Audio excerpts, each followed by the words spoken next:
This is Rahul, welcome to JRF dreamers. तो friends, आज की वीडियो में हम डिस्कस करेंगे एक interesting chapter that is forms of business organisation.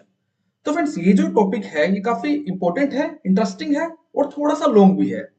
तो इसके कई पार्ट्स रहेंगे इसके, क्योंकि इसमें काफी सारी फॉर्म्स है हमारी ऑर्गेनाइजेशन की, जिसको हम डिस्कस करने वाला हूं आपके साथ। और डिटेल के अंदर मतलब कि हम हर एक चीज डिस्कस करेंगे, चाहे उसके मेरिट्स हो, डीमेरिट्स हो, और एग्जाम पॉइंट ऑफ व्यू से स्पेसिफिक क्वेश्चन इसमें इन्वॉल्व किए गए हैं जो एग्जाम में पूछे गए हैं। टेट एग्जाम में पूछा गया है, नेट एग्जाम में पूछे गए हैं जो एमसीक्यूज, उनको इसके अंदर इंक्लूड किया गया है और जिसके आंसर आपको ही देने हैं।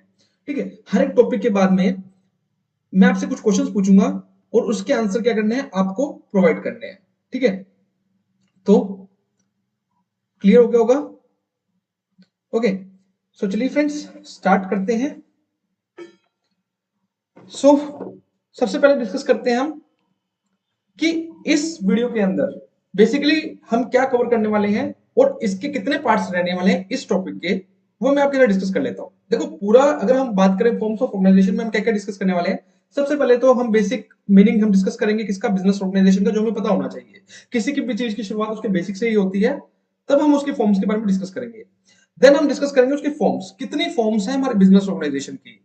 सोल प्रोप्राइटरशिप है, पार्टनरशिप है, जॉइंट हिंदू फैमिली बिजनेस है, काफी सारी फॉर्म्स है, अप्रोक्स 5 to 6 फॉर्म्स हैं जिसको हम डिस्कस करने वाले हैं। तो ये जो है हमारे पास पहली फॉर्म सोल प्रोप्राइटरशिप, दूसरा है joint Hindu family business, cooperative society, joint stock company और पार्टनरशिप। तो इनके काफी सारी स्लाइड्स हैं जो मैं आपके साथ शेयर करूंगा। ठीक है, ये जो पीपीटी है फ्रेंड्स, ये आपको टेलीग्राम चैनल पर मिल जाएगी, आप वहां पे जाकर इसको इजीली डाउनलोड कर सकते हैं। फिलहाल के लिए मैं आपको बता दूं कि जितने भी फॉर्म्स हैं उनके बाद मैंने आपके साथ 2 या 3 क्वेश्चन डिस्कस कर रखे हैं जिसका आंसर आपको देना है, और वो डिपेंड करता है कि आपने कंटेंट को कितने अच्छे से पढ़ा है। वो जो क्वेश्चन है वो प्रीवियस ईयर में से लिए गए हैं, टेट एग्जाम में से है, हमारे नेट एग्जाम में से है, और जितने भी कॉम्पिटेटिव एग्जाम है वहीं से क्वेश्चंस को पिकअप किया गया है। ठीक है, वो क्वेश्चंस आपको वहां पे मिलेंगे, उनको आपने ही अटेम्प्ट करना है और कमेंट बॉक्स में उसका आंसर देना है। उसके बाद जो इसका जो कंटेंट रहेगा, ये भी मैं आपको बता दूं कहां से ले रखा है। ये मोस्टली कंटेंट एनसीईआरटी बुक का है। ठीक है, और कुछ गूगल से भी ये रहेगा, और कुछ जो कंटेंट है जो इंपॉर्टेंट है, जो एग्जाम्स में बार बार पूछा जा रहा है, तो वहां से भी हमारा कंटेंट आपको देखने को मिलेगा। ओके, सो चलिए स्टार्ट करते हैं। सबसे पहले हम बात करते हैं बिजनेस ऑर्गेनाइजेशन है क्या, क्योंकि हम उसी की फॉर्म्स पढ़ने वाले हैं, तो बिजनेस ऑर्गेनाइजेशन का हमें पता होना चाहिए। तो अगर बिजनेस ऑर्गेनाइजेशन की बात करें तो बेसिकली क्या है, ये एस्टेब्लिशमेंट है जो कोई कमर्शियल बिजनेस को करने में काम आती है। कमर्शियल बिजनेस का मतलब क्या है, गुड्स एंड सर्विस को सेल करना, सेल परचेज का जो भी काम होता है जो कमर्शियल पर्पस के लिए। अब जहां से मैं प्रॉफिट अर्न कर रहा हूं, जहां मैं लॉस बियर कर रहा हूं, वो सारे के सारे कमर्शियल बिजनेस होते हैं। ठीक है, जो कस्टमर की नीड्स को क्या करते हैं, फुलफिल करते हैं। अब एक बिजनेस की बात कर रहे हैं, एक ऑर्गेनाइजेशन की बात करें, तो ऑर्गेनाइजेशन कई तरह की हो सकती है। एक ऐसी ऑर्गेनाइजेशन जिसमें सिर्फ एक बंदा ही उसको चला रहा है, एक दुकान जो है, शॉप की बात कर रहा हूं मैं, एक रिटेल शॉप है जिसको एक पर्सन चला रहा है, वो भी बिजनेस है। एक फैक्ट्री है जिसमें 6 बंदे काम कर रहे हैं, वो भी बिजनेस है। रिलायंस कंपनी है जिसमें बहुत बड़ा एक अपना एम्पायर खड़ा कर रखा है, तो वो भी एक बिजनेस है, उसमें कई सारे लोग इन्वॉल्व हैं। ठीक है, तो इसी वे में हमने क्या बना दिया, इसकी डिफरेंट डिफरेंट फॉर्म्स बना दी। मैंने कहा कि जिस बिजनेस में एक बंदा काम कर रहा है उसको अलग नाम दे दिया, जिसमें एक से ज्यादा बंदे काम कर रहे हैं उसको अलग नाम दे दिया, जिसमें कई लोग पैसा लगा रहे हैं उसको अलग नाम दे दिया। तो इसी वे में डिफरेंट डिफरेंट फॉर्म्स बनाई गई बिजनेस की, उन फॉर्म्स को मैं आपसे डिस्कस करूंगा जो इंपॉर्टेंट है एग्जाम पॉइंट ऑफ व्यू से, जहां से क्वेश्चन जनरली हमसे हमारा क्रिएट होता है। ठीक है, अब बात करते हैं इसकी डेफिनेशन की। देखिएगा डेफिनेशन क्यों इंपॉर्टेंट है। कई बार क्या होता है, आपको डेफिनेशन दी जाएगी, ठीक है, क्वेश्चन में पूछा जाएगा, ऊपर एक डेफिनेशन दे दी जाएगी और नीचे पूछा जाएगा किस ऑथर की डेफिनेशन है। तो ये काफी इंपॉर्टेंट हो जाता है, और हमने यहाँ पे जो है उन्हीं ऑथर्स की इंक्लूड करी है जिसकी बार बार पूछी जाती है। तो अगर हम बात करें पहले की, तो business organisation generally refers to operation and control of trade और एनी सिमिलर बिजनेस। तो बेसिकली बिजनेस ऑर्गेनाइजेशन क्या है, बेसिकली जहां से हम ट्रेड और कोई बिजनेस कर रहे हैं वो हमारी बिजनेस ऑर्गेनाइजेशन है। दूसरा है, हमारे विलियम ने जो कह रखा है, business organisation means leadership control and directing the joint efforts of some people made to achieve a common objective. किसी एक पर्टिकुलर कॉमन ऑब्जेक्टिव को अचीव करने के लिए कई सारे लोग मिलकर एफर्ट्स लगा रहे हैं, वो एक बिजनेस ऑर्गेनाइजेशन है जहां पर वो एफर्ट्स लगाए जा रहे हैं। ठीक है, तो ये बात भी बिल्कुल सही है। तो ये कुछ डेफिनेशन है जो आपको याद रखनी है। जनरली डेफिनेशन से क्वेश्चन ऐसे ही आता है, ऊपर आपको डेफिनेशन मिलेगी, नीचे उनके ऑथर्स मिलेंगे, तो आपको सिलेक्ट करना होगा ये डेफिनेशन किसने दी है। इसको थोड़ा सा टिपिकल माना जाता है, क्योंकि सारे डेफिनेशन आप याद नहीं रख सकते, तो इसलिए थोड़ा सा एक बार रिवाइज कर लिए। इंपॉर्टेंट ऑथर्स ये जिसकी मैंने डेफिनेशन यहाँ पे इंक्लूड करी है। चलिए, अब कितनी फॉर्म्स हैं जो मैं आपको ऑलरेडी डिस्कस कर चुका हूं। तो पहली फॉर्म है हमारे पास कौन सी, सोल प्रोप्राइटरशिप। दूसरा है जॉइंट हिंदू फैमिली बिजनेस। तीसरा है cooperative society, partnership. And then आता है हमारे पास जॉइंट स्टॉक कंपनी। तो आज की वीडियो में हम क्या डिस्कस करने वाले हैं, हम सोल प्रोप्राइटरशिप डिस्कस करेंगे और हम joint Hindu family business discuss करेंगे। नेक्स्ट वीडियो में हम पार्टनरशिप और cooperative society, and at the end हम जितना भी समरी है हमारी इसकी सारी वो डिस्कस करेंगे और साथ में जॉइंट स्टॉक कंपनी को डिस्कस करेंगे। तो 3 वीडियो में इसको टोटल कवर किया जाएगा इस टोटल टॉपिक को, ठीक है। तो इसमें लेकिन एक बार आपने देख ली वीडियो तो आपको पूरा टॉपिक क्लियर हो जाएगा 101%। चलिए, तो सबसे पहला जो फॉर्म आती है वो कौन सी है, सोल प्रोप्राइटरशिप। सोल प्रोप्राइटरशिप, एकल व्यक्ति का जब राज चलता है, जब एक बिजनेस को चलाने वाला एक ही व्यक्ति होता है, वो कहलाता है सोल प्रोप्राइटरशिप फॉर्म। अब इसके बारे में पढ़ते हैं, चलिएगा देखिए। तो sole proprietorship refers to a form of business organization which is owned, managed and controlled by an individual who is the recipient of all profits। अब है ये ऐसी फॉर्म है जिसमें एक ही बंदा पूरे बिजनेस को चला रहा है, ठीक है। जैसे मान लो मैंने दुकान खोल ली, अब दुकान का मालिक तो मैं ही हूं ना, ठीक है। दुकान में प्रॉफिट होगा तो मेरा होगा, लॉस होगा तो मेरा होगा। तो यहाँ पर चलाने वाला सिर्फ एक ही इंडिविजुअल होता है, वो होती है सोल प्रोप्राइटरशिप। अब बात आती है लाइबिलिटी की। अब देखो अब एक बंदा दुकान को चला रहा है, वो ही अपना घर भी चला रहा है, वो ही दुकान भी चला रहा है। तो यहाँ पे जो ओनर है ना, उसकी जो लाइबिलिटी हो जाती है वो कैसी होती है, अनलिमिटेड लाइबिलिटी हमें देखने को मिलती है। मतलब क्या, अगर ऐसा हुआ कि कल को दुकान में बहुत ज्यादा लॉस हो गया तो भाई उसको अपनी जेब से देना पड़ेगा, क्योंकि उसकी लाइबिलिटी अनलिमिटेड है, वो एक ही बंदा है चलाने वाला। This means if the business goes into debt, the owner personal assets could be used। तो ओनर्स की पर्सनल असेट्स को क्या कर लिया जाएगा, यूज कर लिया जाएगा। तो अगर ओनर के पास कोई गाड़ी है तो भाई अगर उसका बिजनेस लॉस में है और उसने कर्जा ले रखा है तो उसको गाड़ी को भी बेचना पड़ जाएगा। ऐसा होता है सोल प्रोप्राइटरशिप। अब ड्यूरेशन, अब कितने टाइम तक ये बिजनेस चल सकता है भाई, तक जब तक है जान। जब तक है जान तब तक बिजनेस चलता रहेगा, कोई ऐसा टाइम ड्यूरेशन नहीं देखने को मिलेगी इसके अंदर। तो business exist as long as the owner is alive. जब तक ओनर जिंदा है तब तक बिजनेस चलता रहेगा। टैक्सेशन की अगर बात करें तो ओनर, यहाँ पे जो टैक्स लगता है ना, ये इंपॉर्टेंट है। सोल प्रोप्राइटरशिप के अंदर जो टैक्स कैलकुलेट करता है, जैसे हम पर्सनल इनकम के ऊपर टैक्स कैलकुलेट करते हैं वैसे ही होता है। जैसे कि रिसेंटली 2025 का जो बेसिकली जो बजट पास हुआ है, उसमें 0 से 4 लाख, 4 लाख तक तो एग्जेम्प्ट है, लिमिट एग्जेम्प्ट कर रखी है। 4 लाख के बाद टैक्स लगना स्टार्ट हो जाएगा। तो ऐसा ही टैक्सेशन करा जाता है किसके अंदर, सोल प्रोप्राइटरशिप के अंदर। मतलब कि जो इनकम हो रही है एक ओनर को, वो उसकी पर्सनल इनकम मानी जाती है, और पर्सनल इनकम के बेस पे जैसे हम टैक्स पे करते हैं वैसा ही एक ओनर पे करता है under the sole proprietorship form. Hope so clear हो गया होगा। काफी जो डीप डाउन जो पॉइंट्स से मैंने इसमें इंक्लूड करने की कोशिश करी है। फिर भी कहीं डाउट आता तो आप क्लियर कर सकते हैं कमेंट बॉक्स में कमेंट करके। अब इसके कुछ फायदे भी होंगे, कुछ नुकसान भी होंगे, तो जल्दी जल्दी जान लेते हैं। देखो, अगर एक बंदा कोई बिजनेस चला रहा है तो वो क्विक डिसीजन मेकिंग होगा, है ना। बिल्कुल कॉमन सी बात है कि भाई एक बंदा अगर बिजनेस को चला रहा है तो उसका जो डिसीजन होगा वो कैसा होगा, क्विक होगा, जल्दी जल्दी डिसीजन ले लेगा। हाँ भाई, आज दुकान खोलनी है, नहीं खोलनी, बंद करो, चलो डिसीजन लिया, खत्म। कॉन्फिडेंशियलिटी ऑफ इन्फॉर्मेशन, भाई मैं ही मालिक हूं, मैं ही सब कुछ हूं, तो भाई जो इन्फॉर्मेशन रहेगी सिर्फ मेरे तक रहेगी। फलाना दिखाना किसी को नहीं पता होना चाहिए उस चीज के बारे में। तो ये कॉन्फिडेंशियलिटी यहाँ पे देखने को मिलती है। जो हमारी इंफॉर्मेशन होती है वो जनरली हमारे तक ही होती है। अच्छा, मैं इसको पढ़ नहीं रहा, पढ़ने से ज्यादा बोरिंग हो जाएगा, तो मैं आप जब पीपीटी शेयर करूंगा आपके साथ तो आप उसमें देख लीजिएगा कि पूरा पॉइंट डिटेल में डिस्कस पढ़ लेना। अगर आपका कोई एग्जाम है तो आप इसको इजीली पढ़ सकते हो, और एज इट इज आप क्वेश्चन लिख के आ सकते हो, आपका डेफिनेटली क्लियर हो जाएगा। डायरेक्ट इंसेंटिव देखने को मिलते हैं। अगर एक सोल प्रोप्राइटरशिप क्या करता है, उसको सारे के सारे बेनिफिट्स उसके ही हैं, तो उसको डायरेक्ट इंसेंटिव है। अगर कुछ अच्छा करेगा तो वो अच्छा अर्न करेगा, उसी का ही रहेगा सारा इंसेंटिव। सेंस ऑफ अकम्प्लिशमेंट होते हैं। अगर मान लो मैं कुछ अच्छा कर रहा हूं तो कहीं ना कहीं मुझे मोटिवेशन मिलेगा, ठीक है, क्योंकि वो सिर्फ मेरे थ्रू ही हो रहा है। अगर मान लो आज सेल 20,000 की हुई है, ऑलरेडी वो एवरेज सेल 5,000 की होती थी, आज 20,000 की हुई है, तो शायद मैंने कुछ अच्छा काम किया है तभी सेल इतनी अच्छी हुई है। तो कहीं ना कहीं मोटिवेशन मुझे ही मिलेगा।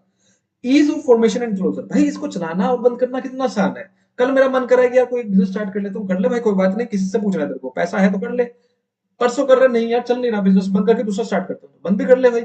तो इसको चालू करना और बंद करना बहुत आसान है। इजी वे में हम इसको क्या कर सकते हैं, शट और ओपन कर सकते हैं। अब कुछ डिमेरिट्स देखो, अगर कुछ फायदे हैं तो किसी ना किसी चीज के नुकसान भी होंगे। तो क्या नुकसान है, सबसे पहली बात तो भाई अगर अकेला चलाओगे तो इतना पैसा कहां से लेके आओगे। हैं? अंबानी बन जाओगे? नहीं ना। तो लिमिटेड रिसोर्सेज आपको देखने को मिलेंगे, फाइनेंशियल रिसोर्सेज हो चाहे दूसरे रिसोर्सेज हो, सारे रिसोर्सेज यहाँ पे कैसे रहेंगे? लिमिटेड रहेंगे। Limited life of business concern, एक बिजनेस कंसर्न की जनरली जो लाइफ होती है वो लिमिटेड होती है। क्यों होती है? क्योंकि एक ही बंदा चलाने वाला है, कल को उसको कुछ हो गया, हो सकता है कि उसकी आने वाली जनरेशन उस बिजनेस को ना कंटिन्यू करे। तो यहाँ पे जो लाइफ होती है वो कैसी होती है? बेसिकली लिमिटेड होती है। अनलिमिटेड लाइबिलिटी होती है, सबसे मेजर डिसएडवांटेज ये है कि इसकी लाइबिलिटी अनलिमिटेड है, कल को लॉस हुआ तो घर भी बिक सकता है, ऐसे केस आ सकते हैं। लिमिटेड मैनेजरियल एबिलिटी, तो यहाँ पे जो मैनेजरियल एबिलिटी होती है, देखो मैनेजर की जो स्किल होती है वो हर किसी ओनर के पास नहीं होती है, तो यहाँ पर वो स्किल देखने को मिलेगी ही नहीं। हो सकता है किसी के पास स्किल हो, किसी ने एमबीए कर रखी हो, बट हर किसी ने कोई पढ़ा लिखा तो नहीं होगा ना, तो कहीं ना कहीं मैनेजरियल एबिलिटी यहाँ पे हमें कम देखने को मिलती है under the sole proprietorship. Hope so clear हो गया होगा। चलिए अब कुछ क्वेश्चंस आपके लिए, आपने कितना अंडरस्टैंड किया। तो पहला क्वेश्चन है, which of the following is a characteristics of sole proprietorship, कौन सी इसमें से कैरेक्टरिस्टिक्स है सोल प्रोप्राइटरशिप की? A, it requires multiple owners, B, the owner has limited liability, C, it is the easiest and cheapest form of business to establish, D, it has separate legal status from the owner. तो इसका answer friends आपको comment box में बताना है, ठीक है? कितना आपने अंडरस्टैंड किया टॉपिक वो यहीं से पता लगेगा। Next step, what is the main disadvantage of sole proprietorship, क्या क्या मेन डिसएडवांटेज है? Unlimited liability for the owner, difficult in raising capital, the business is difficult to dissolve, higher tax rates. तो इसका भी आंसर आपको comment में बताना है। नेक्स्ट क्वेश्चन है, which of the following is true about taxation in a sole proprietorship? The business is tax separately, the owner pay tax on profits through personal income tax, the business is subject to double taxation, the business must pay corporate tax। तो ये कुछ questions हैं जो exam में पूछे जा सकते हैं और आपको इसको कमेंट करके बताना इसका आंसर क्या होगा। चलिए अब हम बात करते हैं जॉइंट हिंदू फैमिली बिजनेस। भाई काफी इंपॉर्टेंट है, बहुत बार इसमें से क्वेश्चन बने भी हैं। ओके, तो अब ये क्या होता है जॉइंट हिंदू अनडिवाइडेड फैमिली का जो बिजनेस है, बेसिकली डिस्कस करते हैं। चलिएगा, हम नाम से पता लग रहा है, पहली बात तो जॉइंट, मिलजुल कर, दूसरा हिंदू, तीसरा अनडिवाइडेड, मतलब जब परिवार मिलजुल कर काम करेगा बिना डिवाइड हुए, और जो बिजनेस है वो एक फैमिली की बात करी जा रही है, तो कहीं ना कहीं नाम में ही सब कुछ रखा है। पढ़ते हैं, समझते हैं क्या क्या रखा है इसने। तो joint Hindu family business refers to a family consisting of lineal descendants of a common ancestors including their wife and unmarried daughters. The HUF is formed by the members of the Hindu family who live together. अब देखो कुछ properties ऐसी होती है, मान लो एक business है, बहुत टाइम से चलता आ रहा है, ठीक है? पहले मेरे दादा चलाते थे, उनके परदादा चलाते थे, फिर मेरे पापा, फिर मैं, मतलब एक बिजनेस एक फैमिली में चलता आ रहा है और वो पूरी फैमिली मिलकर उसको क्या कर रही है? चला रही है। फिर आने वाली जो जनरेशन है वो उसको चलाएगी। तो ये जो बिजनेस होता है जनरली जो हमारे कॉमन एंसेस्टर्स के थ्रू चलाया जाता है, वो हमारा जो कहलाता है क्या? हिंदू जो बिजनेस है, ठीक है? जो फैमिली चला रही है उसको हम क्या कहेंगे? Joint Hindu undivided family. मतलब एक फैमिली के थ्रू एक बिजनेस चलाया जा रहा है जो उसके कॉमन एंसेस्टर्स चलाते आ रहे हैं। The HUF is formed by the members of Hindu family who live together, share a common ancestry and carry on a family business। तो बेसिकली एक फैमिली के थ्रू ये बिजनेस चलाया जा रहा है, जिसके अंदर जो है मेंबर्स जैसे ही जन्म लेता है वो उस बिजनेस का क्या बन जाता है? पार्ट पड़ जाता है। अब जैसे मान लो एक बिजनेस चल रहा है, बहुत बढ़िया चल रहा है, मिठाई की दुकान है, अब उसमें उसका चाचा भी लगे हुए हैं, उसके ताऊजी भी लगे हुए हैं, उसके पापा भी लगे हुए हैं, अब उसका एक बेटा का जन्म हुआ, तो वो बेटा भी उस बिजनेस का पार्ट बन जाएगा उस दिन से, जिस दिन से वो क्या हुआ है? उसने जन्म लिया है। तो ये कुछ कहता है हमारा हिंदू अनडिवाइडेड फैमिली। अब इसके ऊपर पूरा कानून बना रखा है, भाई चलेगा कैसे, उसको पढ़ते हैं हम एक बार, उसमें से क्वेश्चन भी बनते हैं। The HUF is recognized as separate legal entity। अभी देखना, HUF को एक सेपरेट लीगल एंटिटी ठहराया गया है हमारे कानून के अंदर, और उसकी खुद की एक एग्जिस्टेंस है। मतलब ये नहीं कह सकता मेरा परिवार का बिजनेस है, ठीक है, हमारा है, चल रहा है। भाई बिजनेस की एक सेपरेट आइडेंटिटी बना दी है, ठीक है, जिसको हम कहते हैं Hindu undivided family business. It can hold property and enter into contracts. तो सबसे इंपॉर्टेंट पॉइंट यहाँ पे ये आता है, ये आपसे असर्शन रीजन में पूछा जा सकता है कि क्या हिंदू अनडिवाइडेड फैमिली बिजनेस किसी के साथ, सिर्फ बिजनेस की बात हो रही है, उसको कॉन्ट्रैक्ट किया जा सकता है? बिल्कुल किया जा सकता है। क्यों किया जा सकता है? क्योंकि हिंदू अनडिवाइडेड फैमिली बिजनेस की खुद की एक आइडेंटिटी है, इसलिए वो किसी के साथ भी कॉन्ट्रैक्ट कर सकता है, दूसरे बिजनेस दूसरे ऑर्गेनाइजेशन के साथ क्या कर सकता है, कॉन्ट्रैक्ट कर सकता है। अब ये इसके एग्जांपल्स के थ्रू आप समझ लेना, जैसे कि टाटा बिरला ग्रुप है। अब ये रतन टाटा जी ने तो नहीं शुरू किया था ना, उनके पीछे से चलता आ रहा है बिजनेस। अब जैसे कि हमारा अंबानी का है, तो धीरू भाई अंबानी ने भी अपना बिजनेस स्टार्ट कर रखा था, वो कैप्चर कर लिया किसने, मुकेश अंबानी जी ने। ऑल्दो उन्होंने आगे ग्रो करा है उस चीज को, लेकिन बिजनेस तो पहले से चलता हुआ था ना। तो ये सारे के सारे हिंदू अनडिवाइडेड फैमिली बिजनेस का ही पार्ट है। अब इसके फीचर्स हैं, फीचर्स काफी इंपॉर्टेंट होते हैं क्योंकि क्वेश्चन हमें फीचर्स में से देखने को मिलते हैं। अब पहला तो ये है कि हिंदू अनडिवाइडेड फैमिली बनने के लिए, बिजनेस को चलाने के लिए कम से कम minimum of 2 male members are required. भाई अगर फैमिली में 2 मेल मेंबर्स नहीं होंगे तो उसको हम एचयूएफ डिक्लेयर भी नहीं कर सकते, फिर वो सोल प्रोप्राइटरशिप में गिन लिया जाएगा। Members of the HUF should have inherited essential property. तो भाई आपके पूर्वजों की कुछ जमीन पड़ी होनी चाहिए। ऐसा नहीं है कि अब आज आपने कोई जमीन खरीदी और बिजनेस स्टार्ट किया तो वो आपका हो गया एचयूएफ बन गया। नहीं, आपके पूर्वजों की कोई जो बिजनेस है वो पीछे से चलता आना चाहिए, तभी हम उसको हिंदू अनडिवाइडेड फैमिली बिजनेस का कैटेगरी में लेकर चलेंगे। Any child born into the family automatically becomes a member of the HUF. ये इंपॉर्टेंट पॉइंट है। कई बार हमें कंफ्यूजन हो जाती है कि नहीं, जब तक एक बच्चे की उम्र 18 साल नहीं हो जाएगी तब तक वो उस फैमिली बिजनेस का पार्ट बन ही नहीं पाएगा, क्योंकि वो मेजर नहीं होगा ना, वो माइनर होगा। लेकिन ऐसा नहीं होता, जैसे ही एक बेबी चाइल्ड बोर्न होता है वो उसका पार्ट बन जाता है, उस फैमिली बिजनेस का पार्ट बन जाता है। अब लायबिलिटी की बात करते हैं। In the Hindu undivided family business all members of को पार्टनर्स हैव लिमिटेड लायबिलिटी। भाई जितने भी मेंबर्स होते हैं, ठीक है, वाइफ है, चिल्ड्रन, जो भी है, इसके जितने भी मेंबर्स है, सबकी लायबिलिटी लिमिटेड होती है। बट बट बट कर्ता की जो लायबिलिटी है, कर्ता कौन होता है भाई, ये कर्ता होता है मुखिया। उस बिजनेस का जो मुखिया होता है उसकी लायबिलिटी कैसी होती है, अनलिमिटेड होती है। भाई उसका गाड़ी भी बिक जाएगी, उसकी प्रॉपर्टी भी, पर्सनल प्रॉपर्टी भी बिक जाएगी अगर कर्जा रहेगा तो कर्ता की जो लायबिलिटी है वो अनलिमिटेड होती है। बट को पार्टनर्स कौन होते हैं, जो मेंबर्स हैं उनको नाम दिया गया, उनको रेप्यूटेड नाम दिया गया, उनको कहा गया को पार्टनर्स, तो उनकी जो लायबिलिटी होती है वो कैसी होती है, लिमिटेड होती है। अगर कंट्रोल की बात करें, द कर्ता has full control over the HUF. भाई अगर किसी की लायबिलिटी अनलिमिटेड कर दी तो क्या आप उसको भी इतना भी अधिकार नहीं दोगे कि उसको सारा कंट्रोल दे दो? बिल्कुल। तो कर्ता के पास पूरा का पूरा कंट्रोल होता है, वो कानून बना सकता है, क्योंकि उसकी लायबिलिटी भी कैसी है, अनलिमिटेड है। भाई कुछ फायदा दो तो कुछ नुकसान भी होगा।